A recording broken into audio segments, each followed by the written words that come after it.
Alright, so today we're going to be changing the oil on the XR250. This is a 2002 model, I believe from 94 to 2004, 2006. It's going to be the same procedure. The first thing you want to do is start it up, let it idle for about 5 to 10 minutes, get the engine warm, and it'll make the process a whole lot easier. So there's really a few things we're only going to be working on today. I'm going to zoom in on them now. Okay, so the first thing is the dipstick fill that's on the frame right there. The second piece we're going to be working on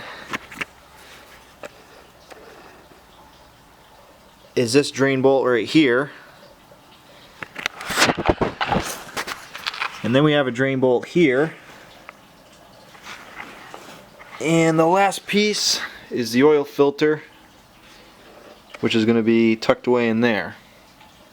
So those are the four components that you're going to be working with today. Alright, so with any oil change you want to get a little prep work done. I got a oil pan. This model takes a 12 millimeter and a 10 millimeter. So we're going to first off open the oil dipstick fill. Just open that, pull it out if you want, and now we're going to open the frame drain plug, which is the 10 millimeter. And again, one thing that they know in the manual, you want the bike to be as flat as possible. I am on my kickstand with a piece of wood under there, so it gives it a little more levelness. This one's fairly stripped, so I want to be very careful. Yeah, whoever did this previously, the last owner, didn't do the greatest job, so unfortunately I'm going to have to use a pair of pliers. Alright, so I got the pliers. One thing I'm going to have to do is look at replacing this. Yeah, that bastard's on there pretty good. There we go. So I'll definitely be putting one of these on order ASAP.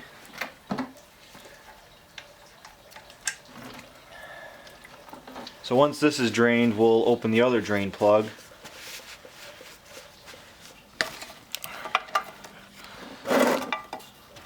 Luckily this one's not stripped for my machine.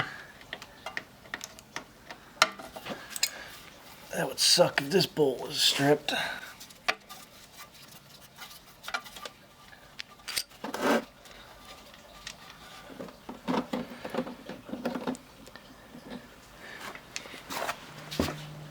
Alright, so that's still draining. Oh, we got a helper here. A French Bulldog. Georgie! Georgie! Yeah, it's a good boy.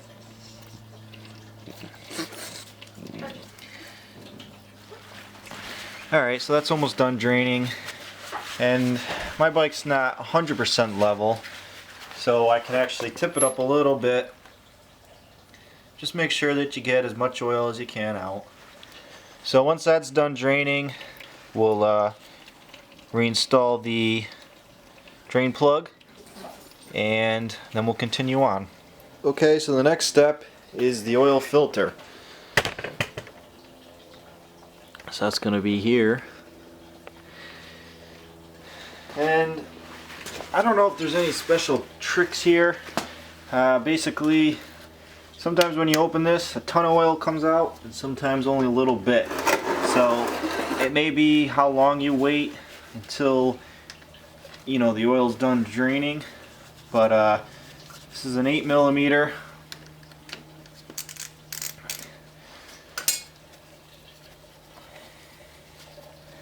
And I can see the oil starting to drain out.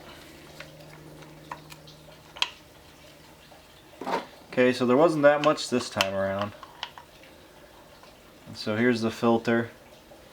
It's not in horrible shape. See, it's fairly dirty though. Definitely want to replace it.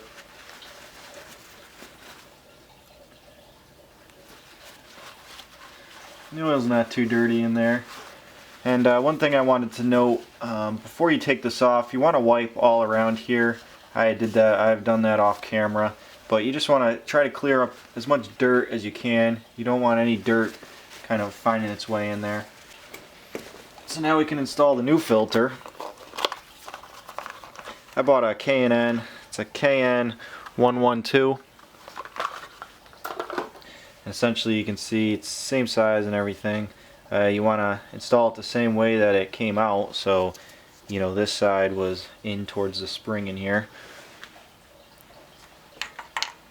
Essentially, it's the exact same in reverse. You want to make sure this is all clear, that it's clean before you reinstall it. Now there's only one way that this can go. And like I said, sometimes when you open this, the oil shoots out. Today it wasn't too bad, so you don't want to be cautious of that. So now we're done draining the oil, we're done changing the filter, now it's time to refill it. You could use any 10W40. Obviously Honda's going to recommend their oil, GN4, but you don't necessarily have to use that. So we're going to be working where the dipstick fill area is. Remove the dipstick, clean it off, set it aside. I really recommend a long neck funnel. It's kind of a pain to get in there. Obviously you want to clean your funnel out, make sure it's free of debris and all that. My XR250, the manual states 1.4 liters with an oil filter change. So we did change the filter, so they're saying 1.4 liter. So you know, 1 quart is 946 milliliters, slightly less than 1 liter. So we can definitely do a full quart. You don't want to go crazy, you just want to slowly pour it. It always sucks when the funnel overflows and then you spill oil everywhere. Okay, so here's my second bottle. We're at about 1 quart, we need 1.4 quarts, so it's going to be close to about half of this. But I'd rather be under right now than over, so I'm going to add about 1/4 of this bottle. Now it's time to get the engine warm and check the levels. I don't know if I'm going to need the choke, so I just turned it off.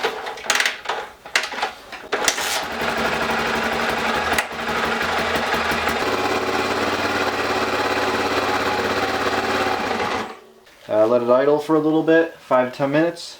Get the bike upright position and check it. You want to bring the bike as flat as you can. Pull that dipstick out, wipe it clean, obviously with a clean rag. Now you want to put this dipstick back in, and you want to put it so it's just sitting on the threads. You don't want it all the way down on the threads. And we're showing right here. So that's a pretty good measurement. Let's see if I can get that on camera. It's very hard to see, but it's basically right here. There you can see the air bubbles, if you will. But yeah, it's right about here. And so our upper level is here. We definitely don't want to go above that. Overfilling can be bad. And you know, there's the bottom of our crosshatch. So we're about 3/4 of the way. So that's just about perfect. We'll be good there. You definitely want to constantly check the oil on your next ride. You know,